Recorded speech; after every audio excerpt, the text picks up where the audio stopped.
আসসালামু আলাইকুম বন্ধুরা, চলে আসলাম আরেকটি নতুন ভিডিওতে। আর উদ্দেশ্য হচ্ছে এই মাত্র আমরা এই অ্যাপাচি 4বি ব্ল্যাক কালারের বাইকটি ক্রয় করে রেখে দিলাম আমরা সোহান বাইক। আর যার কাছ থেকে ক্রয় করে রাখলাম তার সাথে একটু কথা বলি। আসসালামু আলাইকুম ভাইয়া। ওয়ালাইকুম আসসালাম। ভালো আছেন? আলহামদুলিল্লাহ। ভাইয়ের নাম কি? তাহসান। তাহসান ভাই।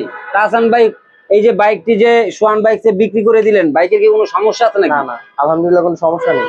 কোনো সমস্যা নাই। বাইকটা কত কিলোমিটার চলছে? 7460। 7460। 7460 কিলোমিটার চলা এই অ্যাপাচি 4বি। হ্যাঁ, 4বি ডাবল ডিস্কের না? জি জি, ডাবল ডিস্কের এই বাইকটি।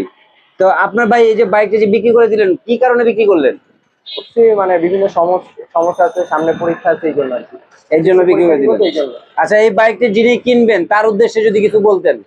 বাইক সবসময় হেলমেট পরে বাইক চালাবে, সাবধানে বাইক চালাবে, কারণ একটা দুর্ঘটনা অনেক বড় সমস্যা হয়ে যেতে পারে জীবনের জন্য। আচ্ছা আচ্ছা। আর এই